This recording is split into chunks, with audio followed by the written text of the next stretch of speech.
और भी टेक्नोलॉजी से रिलेटेड वीडियो को देखने के लिए सब्सक्राइब कीजिए वर्चुअल एकेडमी को और लेटेस्ट अपडेट एंड नोटिफिकेशन के लिए बेल आइकन को प्रेस करें।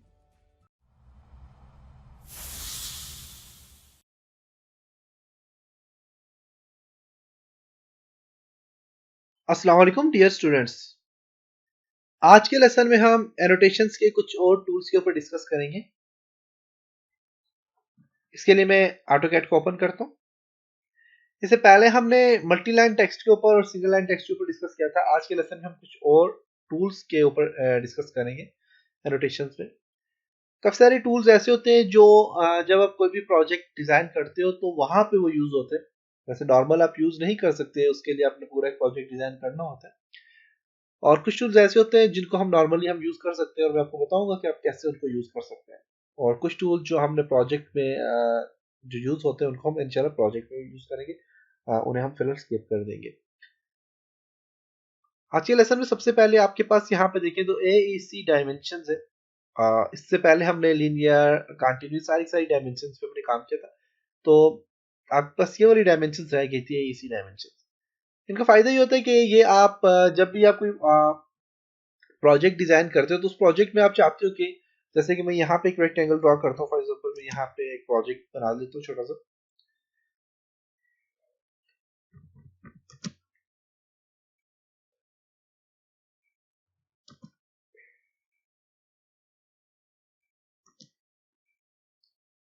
तो देखिए, तो एक मैंने प्रोजेक्ट डिजाइन किया। अब यहाँ पे हर एक की अलग अलग से डायमेंशन, इसकी अलग से डायमेंशन होगी, इसकी अलग से होगी, इसकी अलग से होगी। तो मैं अगर यहाँ से लीनियर डायमेंशन से इसकी डायमेंशन लेने लग जाऊँ तो मुझे बहुत ज्यादा टाइम लग जाएगा। तो मैं चाहता हूँ इन सबकी डायमेंशन एक ही साथ आ जाए। तो उसके लिए आप एज डायमेंशन चूज कर सकते हैं। इस पर मैं क्लिक करता हूँ। क्लिक करने के बाद आप अपने ऑब्जेक्ट को सिलेक्ट करें। आप अपने ऑब्जेक्ट को सिलेक्ट करें। कंप्लीट सिलेक्ट करने के बाद राइट क्लिक करके एंटर करें। और आप देखें तो आपको यहाँ पे डायमेंशन आप इसकी देख सकते हैं। यहाँ पास डायमेंशन आ जाती है। तो इसकी डायमेंशन आपको बेसिकली ये डेसिमल में ही देगा। अगर आपने इसकी डायमेंशन का स्टाइल चेंज करना है तो आप इस पर राइट क्लिक करके इसकी प्रॉपर्टीज में जाएं। या आपके पास इसकी प्रॉपर्टीज ओपन होगी है। और यहाँ पे आपके पास देखिए डायमेंशन, आपके पास यहाँ पे डायमेंशन आ जाती है। इसकी डिस्क्रिप्शन, आप डिस्क्रिप्शन लिखना चाहिए तो आप यहाँ पे डिस्क्रिप्शन लिख सकते हैं। इसके अलावा आपके पास लेयर कौन सी स्टाइल स्टैंडर्ड दिया हुआ है यहाँ पे। और यहाँ पे इसका डिजाइन है। डिस्प्ले में जाए और डिस्प्ले में जाने के बाद आप डिस्प्ले कंपोनेंट्स हैं, डिफॉल्ट सेटिंग आप देना चाहते हैं तो यहाँ पे आपके पास काफी सारे ऑप्शन है। डायमेंशन सेटिंग्स पे क्लिक करके आप डायमेंशन सेटिंग्स ही चेंज कर सकते हैं। अब देखें तो आपके पास यहाँ पे कुछ सेटिंग्स है, डायमेंशन सेटिंग्स है। आप यहाँ से वो सेटिंग्स आप अप्लाई कर सकते हैं।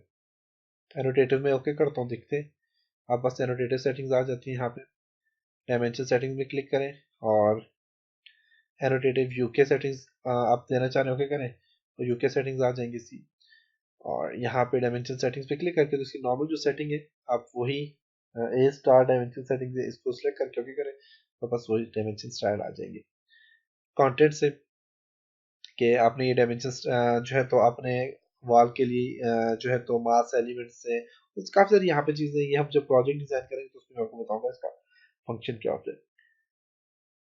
इसी तरह एक्सटर्नल डेटा है। बाहर से आप कोई डेटा लेना चाह रहे हैं, हाइपरलिंक है, नोट से और रेफरेंस डॉक्यूमेंट से आप लेना चाह रहे हैं तो आप यहाँ पे डेटा ले सकते हैं। तो ये बस डायमेंशन का स्टाइल है।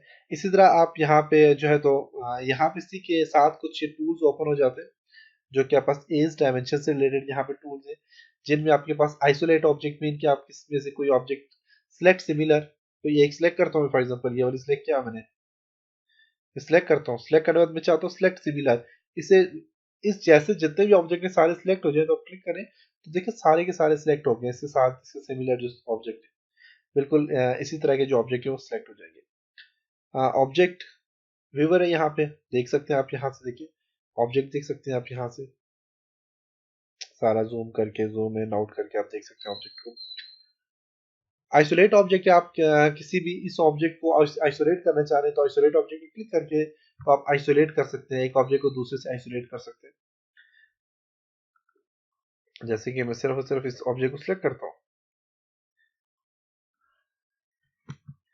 मैं सिर्फ और सिर्फ इस ऑब्जेक्ट को सिलेक्ट करता हूँ।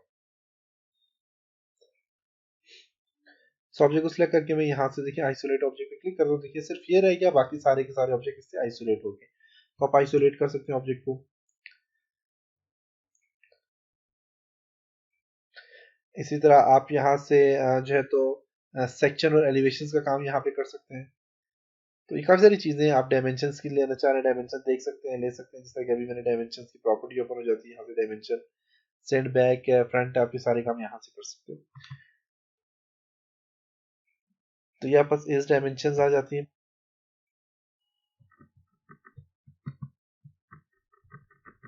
इसी डायमेंशन को मैं डिलीट करता हूँ। नेक्स्ट ऑफ कोर्स यहाँ पे इसी तरह इस डायमेंशन के साथ ये सारी की सारी डायमेंशन बिल्कुल इसी तरह काम करते हैं। इसके अलावा ये लीनियर, कंटिन्यू, अलाइन, ये सारी डायमेंशन पे हमने काम कर लिया था, इसमें हमने कंप्लीट काम कर लिया था। ऑर्डिनेट एंड ये हमने इसको फिलहाल मेरे ख्याल से इन दोनों पे काम नहीं किया था, तो मैं देखूंगा अगर नहीं काम किया हुआ तो हम इन पे ऊपर इंशाल्लाह नेक्स्ट लेसन में काम कर लेंगे। नेक्स्ट आपके पास यहाँ पे लैडर। लैडर का फंक्शन ये होता है कि आपके पास कोई ऑब्जेक्ट डिजाइन किया हुआ, जैसे कि पास यहाँ पे ऑब्जेक्ट डिजाइन किया हुआ है, तो मैं यहाँ पे हर एक चीज को अलग अलग से बताना चाह रहा हूँ, तो उसके लिए मैं लैडर यूज करूंगा। तो मल्टी लैडर पे क्लिक करें और यहाँ से फॉर एग्जाम्पल मैं इसके बारे में बताना चाह रहा हूँ ये क्या है। तो ये मेरे पास ऑब्जेक्ट 1 है, फॉर एग्जाम्पल मैं 1 लिखता हूँ, यहाँ पे 1 आ गया। अब इसको सिलेक्ट करके, इसका साइज बहुत बड़ा है तो छोटा करना चाह रहे हैं तो इसको सिलेक्ट करें। सिलेक्ट करने के बाद आप यहाँ से इसका साइज कम कर सकते हैं, जैसे कि इसको 1 फिट कर लेते हो, उसका साइज बल्कि 2 फिट कर लेता हूँ। तो फिर मेरे पास यहाँ पे इसका साइज आ गया। इस तरह इसके बारे में लिखना चाह रहे हैं, बताना चाह रहे हैं ये क्या है, तो उसके लिए भी आप लैडर यूज कर सकते हैं। मल्टी लैडर पे क्लिक करें, इसके बारे में बता दी क्या है। तो ये जी मेरे पास ऑब्जेक्ट 2 है, 2 लिखता हूँ और इसको मैं यहाँ से 2 फिट देता हूँ। इसी तरह मैं और भी जो ऑब्जेक्ट उनके बारे में बताना चाह रहा हूँ तो मैं यहाँ से बता सकता हूँ।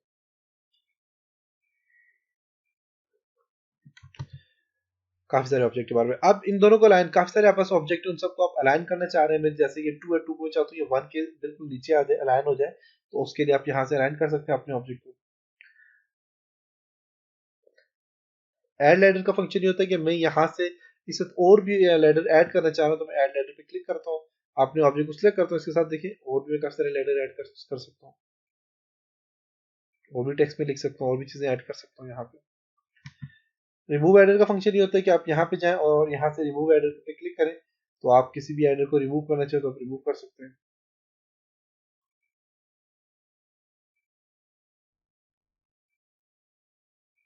इन सबको सिलेक्ट करके मैं राइट क्लिक करता हूँ, एंटर करता हूँ, तो रिमूव हो जाएंगे।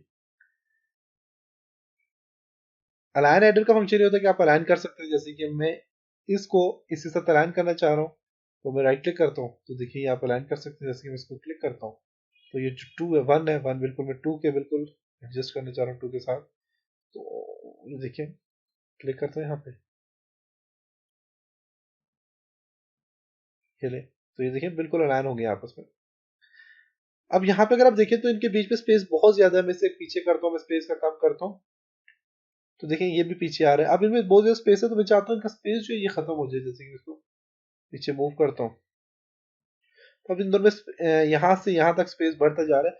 तो उसके लिए आप इसकी राइट क्लिक करें, इसके ऊपर राइट क्लिक करने के बाद आप इसकी प्रॉपर्टीज में जाएं, और प्रॉपर्टी में इसकी काफी सारी प्रॉपर्टी, जनरल प्रॉपर्टी है, और आपके पास यहाँ पे लेडर की प्रॉपर्टीज आ जाती है, टेक्स्ट, तो बेसिकली ये टेक्स्ट है, इसी प्रॉपर्टीज में हम जाते हैं, और इसी प्रॉपर्टीज में आपके पास टेक्स्ट फ्रेम है, आप फ्रेम ऐड करना चाह रहे हैं फ्रेम ऐड कर सकते हैं, और लैंडिंग, अब गैप है इनके बीच में, जो गैप है यहाँ से यहाँ तक गैप है, तो ये गैप आपके पास तकरीबन 2 इंच का गैप है, इसको आप कर दें फॉर एग्जाम्पल 0 इंच कर दें,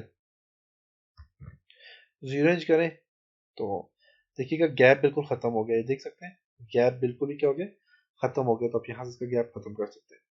टेक्स्ट का स्टाइल चेंज कर सकते हैं, यहाँ पे काफी सारे स्टाइल है, आप स्टाइल चेंज कर सकते हैं। अलाइन जस्टिफाई, आप इसे अलाइन जो है तो कर सकते हैं, लेफ्ट राइट डायरेक्शन की चेंज कर सकते हैं, वेट हाइट रोटेशन की बढ़ा सकते हैं, सारी चीजें आप यहाँ से इसकी जो टेक्स्ट की सेटिंग है इसमें आप सारे काम कर सकते हैं। तो ये था जी लैडर का फंक्शन, देख सकते हैं। लैडर के बाद आप पास जो ऑप्शन है वो क्या है जी, देखते हैं। लैडर आ गया, लैडर के बाद आप पास यहाँ पे टैग्स है, डोर टैग है, और यहाँ पे देखिए प्रोजेक्ट, तो ये सारे सारे प्रोजेक्ट के लिए यूज होते हैं। तो जब हम प्रोजेक्ट डिजाइन करेंगे जिसमें हमारे पास डोर भी होंगे, विंडोज वगैरह भी होंगे, तो उस टाइम हम इनके टैग्स यूज करना सीखेंगे। तो इनको फिर मैं स्किप करता हूँ। नेक्स्ट अपने पास यहाँ पे आ जाता है जी रेफरेंस की नोट्स हैं, और ये कुछ रेफरेंस शीट्स हैं। तो ये भी बेसिकली प्रोजेक्ट से ही होते हैं। यहाँ प्रोजेक्ट जब डिजाइन करेंगे तो फिर हम देखेंगे आपकी नोट्स को या रेफरेंस कैसे दे सकते हैं, किसी भी ऑब्जेक्ट के बारे में कुछ लिखना चाहें, कुछ रेफरेंस देना चाहें तो रेफरेंस दे सकते हैं।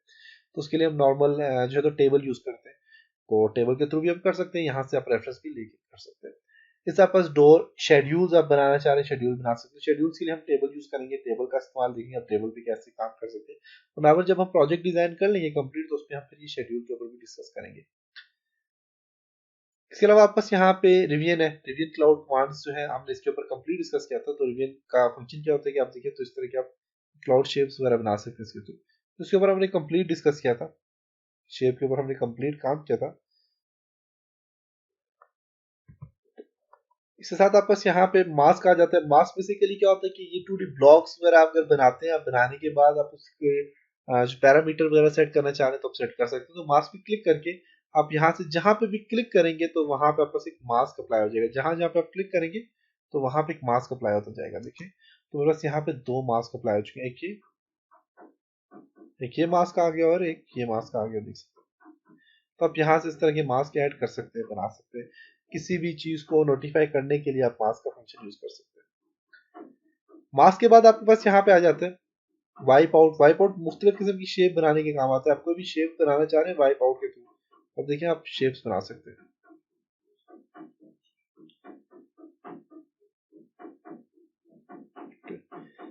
एंटर करता हूं मैं, तो देखिए मेरे पास यहाँ पे एक वाइप आउट से रिलेटेड मैंने एक शेप डिजाइन कर ली। तो ये था जी आज का लेसन, जिसमें हमने इस तरह की काफी सारी चीजों के ऊपर डिस्कस किया जो कि एनोटेशन से रिलेटेड थी। इंशाल्लाह नेक्स्ट लेसन में हम कुछ और टॉपिक्स के ऊपर कुछ और चीजों को डिस्कस करेंगे। तब तक अपना बहुत सारा ख्याल रखिएगा। खुदा हाफिज।